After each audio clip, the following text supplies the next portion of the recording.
आइए सुनते हैं आषाढ़ मास कृष्ण पक्ष योगिनी एकादशी व्रत की कथा। तो बोलिए प्रेम से भगवान विष्णु की जय, माता लक्ष्मी की जय, एकादशी माता की जय। कि एक बार युधिष्ठिर ने भगवान श्री कृष्ण जी से कहा कि हे श्री मधुसूदन जी, ज्येष्ठ शुक्ल पक्ष की निर्जला एकादशी का महात्म्य मैं सुन चुका।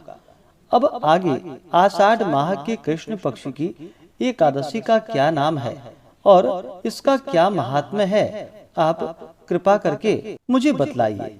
तब भगवान श्री कृष्ण जी ने कहा कि हे युधिष्ठिर, आषाढ़ माह के कृष्ण पक्ष की एकादशी का नाम योगिनी है और यह एकादशी त्रिलोक में मुख्य है। अब मैं पापनाशिनी पुराणों की कथा कहता हूँ, उसको ध्यान पूर्वक सुनो। कुबेर नाम का एक राजा अलका नगरी का स्वामी था। वह राजा श्री भूतनाथ शिव शंकर की पूजा में सर्वदा ही मग्न रहता था। पूजन के हेतु पुष्प लाने वाला जो मनुष्य था उसका नाम हेममाली था और उसकी स्त्री का नाम विशालाक्षी था। एक समय हेममाली पुष्प लाकर अपनी स्त्री से कामवश होकर जो कि घर में ही रह गया। महाराज कुबेर दिव्य गृह में पूजन कर रहे थे। मध्याह्न का समय था। राजा पुष्पों की प्रतीक्षा कर रहा था, परंतु हेममाली तो अपने घर में स्त्री के साथ आनंद विहार में निमग्न था। उसको पुष्पों का ध्यान नहीं रहा। अत्यधिक समय समाप्त हो जाने पर यक्षराज कुबेर ने सेवकों से कहा कि तुम लोग शीघ्र ही अनुसंधान करके यह पता लगवाओ कि हेममाली इतना समय कहाँ व्यतीत कर रहा है और वह कहाँ है। इस प्रकार राजा के क्रोध युक्त वचनों को सुनकर यक्षों ने कहा कि हे महाराज, हेममाली अत्यंत ही कामी मनुष्य है, अतः वह अपने घर में ही स्त्री के साथ आनंद विहार कर रहा है। यक्षों के वचन को सुनकर राजा ने और भी अधिक क्रोधित होकर उसको बुला लाने की आज्ञा दी। उधर हेममाली को भी अपना दोष ज्ञात हो चुका था, अतः भय से व्याकुल एवं कांपता हुआ राजा के सामने आया और उसको देखकर राजा ने क्रोध पूर्वक वचनों से कहा कि अरे पापी, तूने भगवान शंकर का अनादर किया है, अतः तू यहाँ से मृत्युलोक में जाकर स्त्री से रहित तथा कुष्ठी होकर जीवन यापन कर। राजा के मुख से इस वचन के निकलते ही वह अपने स्थान से नीचे चला गया और कुष्ठी होकर अत्यंत ही कष्टपूर्ण जीवन यापन करने लगा।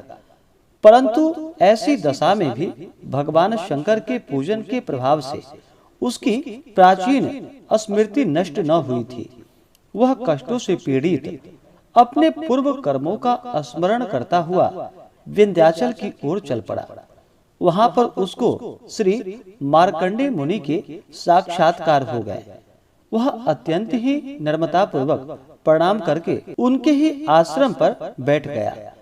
जब मार्कंडेय मुनि ने उसको अत्यंत पीड़ित अवस्था में देखा तो दया के वशीभूत होकर अपने समीप उसे बुलाया और कहा कि किस कारण इस प्रकार कष्टों को तुम प्राप्त हुए हो।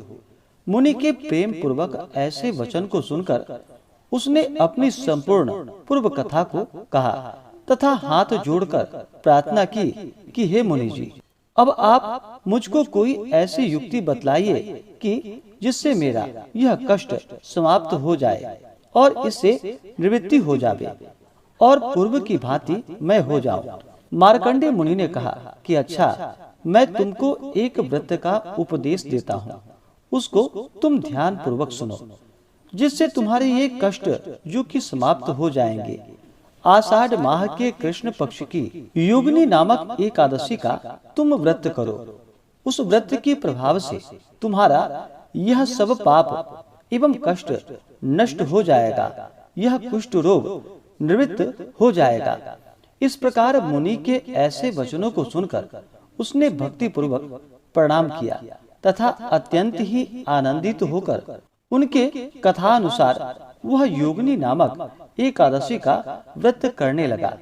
तत्पश्चात व्रत के प्रभाव से वह सब रोगों एवं कष्टों से मुक्त होकर शुद्ध तथा सुंदर स्वरूपवान हो गया।